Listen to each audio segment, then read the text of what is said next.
contribute in our own particular and unique way. We all wake up in the morning and we try to get through the day as best we can. Pretty much damn near all of us try to do it in such a way that we don't hurt somebody. Middle of winter, wake up, middle of the night, this story is in front of me, fully formed. It was like it had been waiting for me to wake up. And I went, no, I'm not going to write this. This is nuts. And they came back, and they being the people that whatevers that had presented the story to me, and they said, no, buddy, you're doing it. There's no question you're doing it.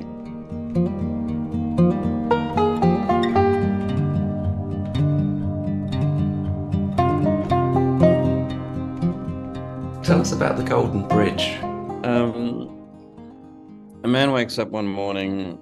It's the morning of his wife's funeral. Instead of going to the funeral, he dons a backpack, walks out his front door, leaves the front door open, walks up to the main street, goes to a dumpster and puts his wallet, his ID, his mobile phone, his watch into this dumpster and walks off into the desert. He's an engineer. He's spent his life building bridges. He's become really quite successful at it. He was married for 38 years. He loved his wife. He killed her. He takes back roads and he talks to a fellow who suggests that he should go to this big rock that's in the center of the country. There are no names. You don't know where he is. Through language, you understand that he's in Australia, but that's about it. And the story is about how this man who has been so empirical and logical and fixed in his thinking undertakes this journey and begins to see the world in a totally different way. He begins to unravel through heat, exhaustion, grief, guilt. The police are after him. They want to talk to him about the killing of his wife. And he begins to believe that if he can build a golden bridge of light across this huge red rock in the center of the country, that on the other side of that golden bridge of light will be his wife, and he'll be reunited with her. Yeah, terrific. It's a good read. I would recommend everybody pick it up. Well, Tim, you've read it, and you're one of the first people to read it. And it's very strange how it came about. It was the middle of COVID, and I had been working on this theatrical film documentary called Facing Fear, about fear. But we had to stop. We had to down tools because of COVID. And the government was giving out financial assistance to companies such as mine that weren't able to work. And so, we were receiving an income. It wasn't much, but it was, enough. Middle of winter, wake up, middle of the night, this story is in front of me, fully formed. I didn't dream it. I woke up and it was there. It was like it had been waiting for me to wake up. And I went, no, I'm not going to write this. This is nuts. I'm not writing this story. It's not me. I'm not that good a writer, and there's no market for it. It would take me probably 8 months of my life, and at the end, no one will be interested. And they came back, and they being the people that whatevers that had presented the story to me, and they said, no, buddy, you're doing it. There's no question you're doing it. And so, sorry. No, I was just sorry. I just wanted to know, but how did that come to you? How did that? No, come on, Bill. This is what you're doing, mate. It was a conversation, and I remember it still very, very clearly. Um, it just, when the story came, and I ran through the story, kind of like I was going flipping through um, cards, like Mm. um, storyboard cards almost. The story was there.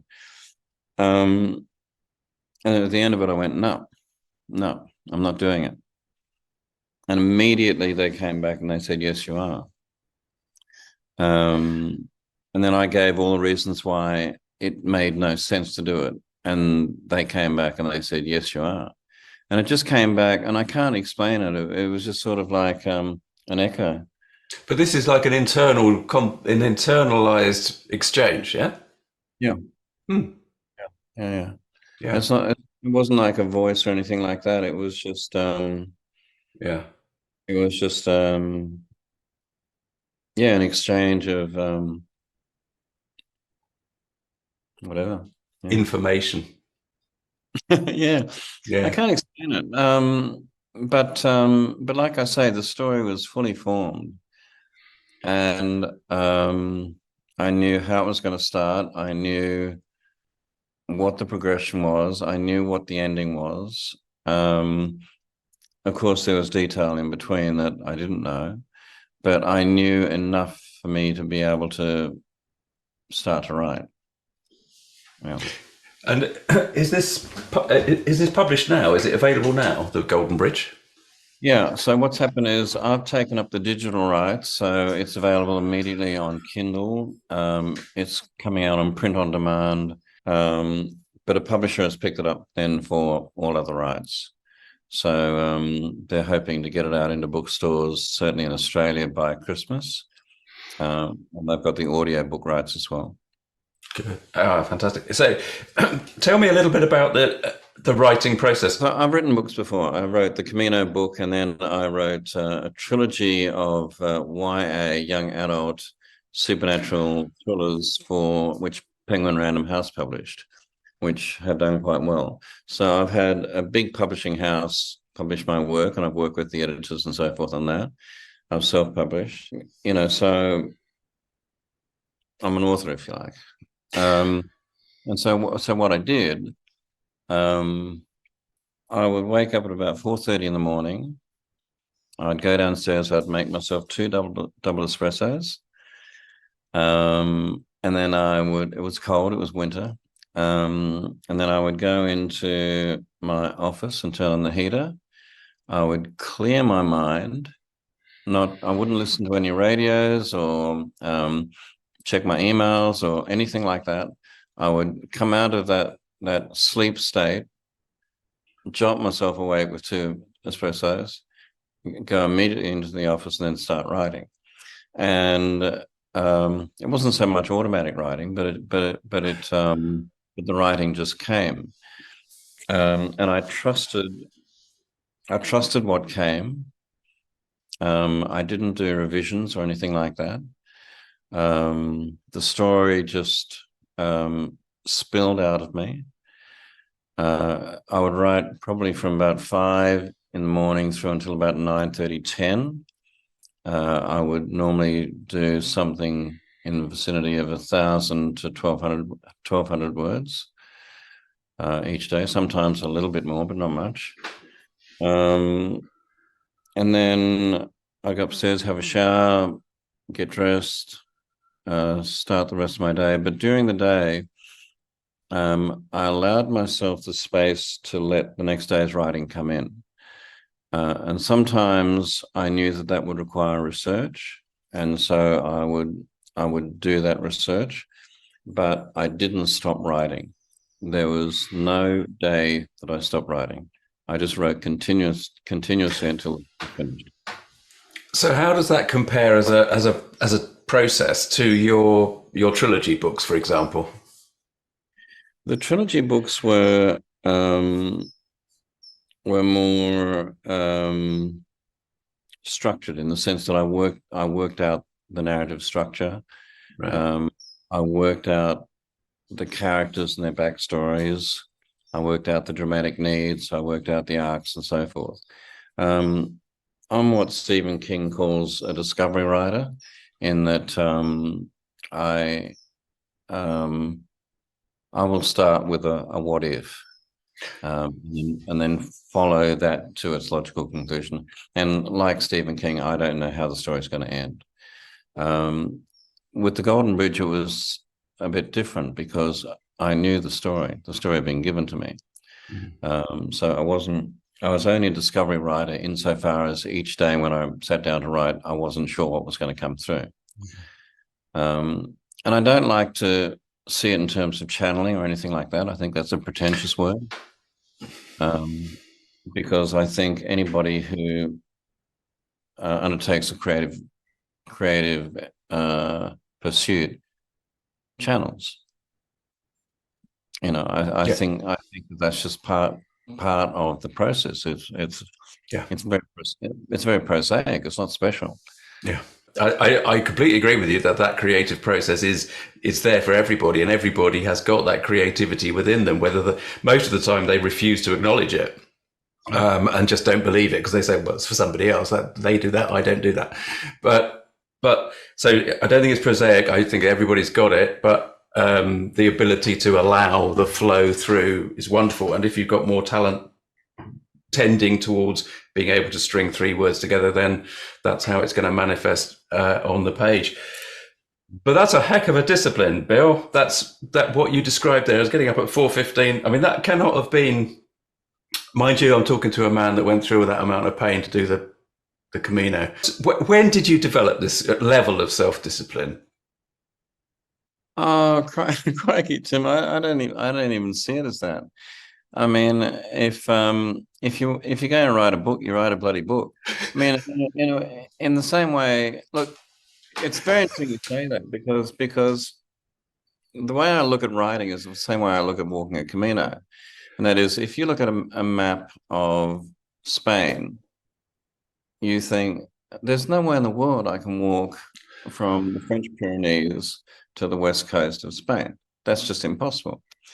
But if you say, well, I can walk 26 kilometers from St. John Peter Port to Roncesvalles, I can do that. So you walk the 26 kilometers, then you wake up the next morning and you go, well, I can walk the 22 kilometers to Zubiri, and then after 31 days, you've got yourself to Santiago. And it's exactly the same thing with writing a book. It's a mathematical thing. If you write 1,000 words a day, in 100 days, you're going to have a 100,000 word book. And that's the way I look at it. Purely mathematical. And I tell you, I had a deadline for the 3rd book in the series. The series is called Palace of Fires, for Penguin Random House, and they were they would not extend the deadline because the books have been selling quite well in the Kmart's and the big sort of supermarket chain thing, which I'm really proud of, by the way. I'm really proud that the book got into that kind of mass market selling. Yeah. And they would not allow me to extend the deadline, and I had to produce a minimum of a 100,000 word book, by that date. Yeah. With the first 2 books, I'd worked out everything, and I knew how the books were going to go. The 3rd book, I didn't have a bloody clue, and I kept on stalling, and I just started to get more and more terrified because I knew that, and they paid me a decent advance, Yeah. So there was money on the table, and I just woke up one morning and said, right, I'm going to write 1,000 words every day for 100 days, and I kind of liken it to a pie eating contest. when you got to shove as many pies in your mouth as you possibly can. I got to the point where I was almost sort of physically ill, having to write another 1,000 words. Right. It was just. But here's the thing: I handed the manuscript in finally, and they read it, and they said, "This is the best of the three books." Yeah. Right. So you just gotta, um, you just got to show up and do it, Yeah. and trust. I mean, I say to people, they say, "Oh, I want to do this, I want to do that," and I go, "Well, just start, and then just do something each day." And they say, "Well, but you know, it's probably not going to be good enough." And I say, "It doesn't matter whether it's good enough or not. Just do it." And then at the end of it, look back on it, and then you can make changes or revisions or whatever. But just each day, do it, and don't worry about whether it's good or not. Just and just trust in the level of skill that you bring to it and the level of craft that you bring to it, that it's going to meet a certain standard. It may not be, you know, it may not be perfect, but at least you've done it. Yeah. Sure. Well, okay. Fantastic. And coming back to the Golden Bridge, you said that there were no revisions. I mean, so There was a little bit of tidying up, but not but hardly anything, to be quite frank.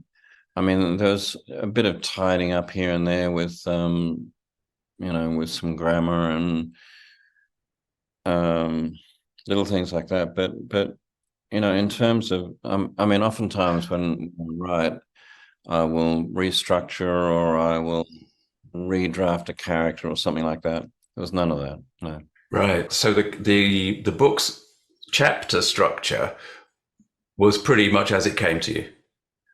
Totally, absolutely, totally. None of that changed. That's really interesting. It's really interesting. Yeah. Okay. Yeah. Yeah. I mean, having read it, it's an incredibly readable book. It's a very simple, but it's immersive read. So, and when I say simple, that's not a derogatory comment at all. It's a lovely read. Yeah, it's great, and it's got a great ending, which we won't go into spoilers on that. So that's fine. That's great. You were saying just now about your advice to anybody that kind of just has something they want to do is just basically start, get on with it, do it. Don't necessarily expect a high standard. Don't set a standard for yourself because that will stop you starting. Now, I'm talking to a man here who says that he doesn't like doing things that he's not good at. Could you please? You remember that? Yes. Right. Just going back one, Tim. Jennifer and I have got this saying: lower the bar. People always say you got to raise the bar. No, what we believe is lower the bar. Lower the bar so that it's achievable, and then you can gradually raise the bar. Um, but but if the bar is too high, you're never going to do it, or you're going to do it and you're going to fail. And you're going to be so miserable with yourself that you're not going to get back up off the mat and do it again. I don't like doing anything that I'm not good at. No. I figure that I'm good at. I'm not very good at much, Tim. I'm really not. My toolbox is very, very limited. But I do enjoy writing. I do enjoy making films. And I enjoy mowing the lawn. Right. Okay. Okay. Have you? But you do you? Yeah. But this is the point. Your bar compared to a lot of people's expectation, is already very high. Well, that's relative, because Baz Luhrmann's bar is even higher. We all work at our own standard. And not everybody has a standard, as high as Baz, or probably the greatest filmmaker I've ever met, Peter Weir, who is a true master. It doesn't matter, it really doesn't matter. If you do something with passion and with integrity and with the right intent, then the mere fact that you're doing it and you've done it is enough. I wrote a blog a while ago. I said, how do you measure success in the film industry? And I came to the conclusion that you measure success in the film industry by being able to do it. By 40 years later, still having a job. That's success. Now, you may not have won Oscars. You may not have been lauded at film festivals, but you're still working. And how good is that? That's a success. Mm. Mm. And actually, you're not talking about it. I was feeling it's like, well, that's a very ego humanistic based perception of success, because it means I have done it. I'm still here. I am still like, but actually what you're linking into is this allows me to continue to be creative and to do the things I enjoy doing. That's really what you're saying, which is joy is really all we're talking about, isn't it? And humility, I think. And humility only really comes through failure and rejection. And I've had all those things. So once you reach a state of humility, then you can really get on with it. And once you take expectation out of the equation, then you can really get on with it. It used to be that I would make a film and I'd go, this one's going to knock it out of the park. This one's going to get me the recognition, the world recognition that I deserve. And it sinks from trace, and then you turn around and you make a quick little film with a small crew with a great deal of passion, and you don't even give yourself time to think about what it could do. And it's the one that, skyrockets. So I've learned not to place any expectation on anything and just do the job as best you can, for the right reasons, and treat people well. And at the end, push it off the dock and let it take its own sail, its own course. And if it works, it works. If it doesn't work, well, you've had a really good experience making it. That's terrific.